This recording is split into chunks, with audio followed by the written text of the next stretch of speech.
Hi, it's Scott Aldred from Learning and Teaching Services. Today I'm sharing some tips and tricks about writing good multiple choice questions to go into your Moodle quizzes. So let's start by thinking about why we might use multiple choice quizzes in the first place. The first and possibly the most important reason is to provide formative feedback to our students. Feedback that lets them know how well they've understood and are applying what they've learned. With well-designed quizzes, students can test their understanding over and over again, and when they don't have access to their lecturer or tutor. The feedback can be very rapid depending on the Moodle quiz settings. So let's look at a quiz I prepared earlier. Okay, so here we are in our topic 1 quiz. I'll click on the quiz.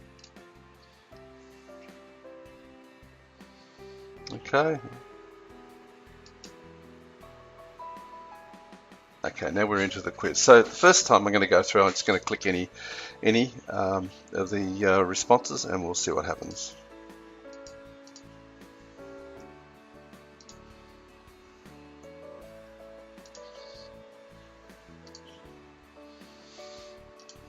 Okay.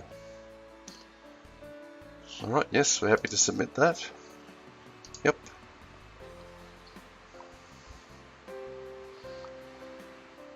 Okay, so I got 2 out of 6, or 33%, so not very good. Notice up the top here it said, it would seem that you've not understood any of the key concepts for this week. Make sure you go back over all of the course resources for this week. Feel free to attempt to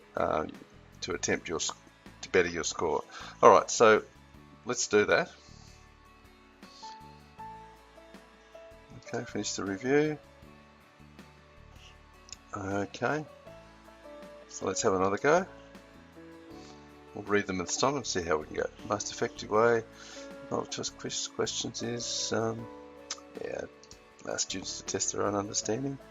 Following question relates to multiple choice quizzes, students' grade. Quiz that becomes unavailable after a relatively short period of time is designed to motivate students. Not doing too bad so far. Which of the multiple choice questions should contain the most information? Which part? It'll be the stem. Okay, multiple choice questions should contain only one correct answer in the stem. That's correct. Okay, we're looking for an active rather than passive voice. No. Yep, so you should engage early with your learning resources. The multiple choice quiz distractors should be as close as possible to the same length. Okay, see how we went this time. Okay, submit. Okay, so 6 out of 6 or 100%, which is good. Okay, notice the feedback up here has changed. Well done. It's obviously you engaged effectively and thoroughly with the resources for this week. So you can see that you can actually set this feedback up in the quiz settings itself.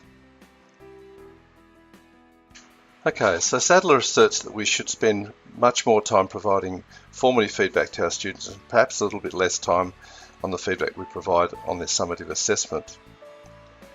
Individualised feedback is great, but who has the time with hundreds of students spread between your campuses and online? Multiple choice quizzes give the opportunity to provide this individualised feedback around knowledge and understanding, and all automated after it's been set up. One of the biggest problems we have, particularly with distance students, is to get them to engage early with the courseware that you've set up in Moodle. 1 missed week becomes 2, and so on, until the students end up hopelessly behind in their studies. Consider using quizzes that are only available for a short time after the time the students should have engaged with the courseware. Make these quizzes count towards the student's final grade. It only has to be a total of 15% or so for it to motivate your students to engage early with each week's content. Some of our students come to the learning environment with knowledge and abilities in your discipline areas. So pre-test your students using a quiz. This gives the students an idea of how much they already know before encountering your courseware. It also allows you to directly measure how much the students have learned as a result of engaging in the course activities and materials, as shown here in the chart. So just before we look at some examples, let's look at the terms used with multiple choice questions. The first bit is the stem and should contain most of the question context and information. It can ask a question or require a response to complete the statement. One response is the completely correct answer and the others are incorrect in relation to the stem. The incorrect responses are known as distractors. So the ideal multiple choice quiz item or question should look a bit like this one. Most of the information is contained in the stem and the responses are relatively short. This question is a poor example and makes no sense at all.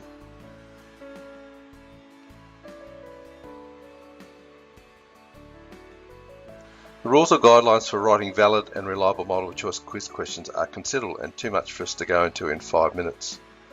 So Learning and Teaching Services have put together a succinct guide to help you along the way. This is available on the Learning and Teaching portal. Learning and teaching staff are also available to assist you with quiz design.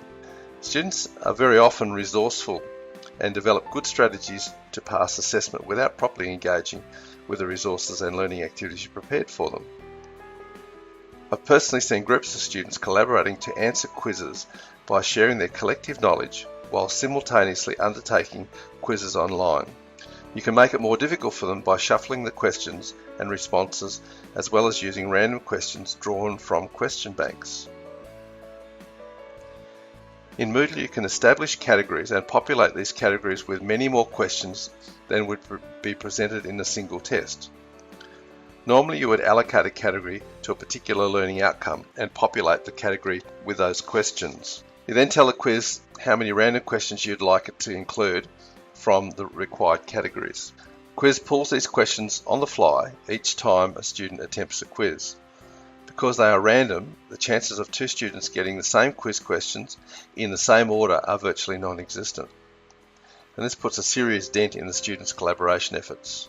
It's also good for students using quizzes to test their learning. By having a unique test each time, students don't learn the answers, they learn the required curriculum. If what you've seen has inspired you, contact your Learning and Teaching liaison person or send us an email at lts@cqu.edu.au. Thank you for your time and interest. We look forward to working with you to make your life easier and more productive.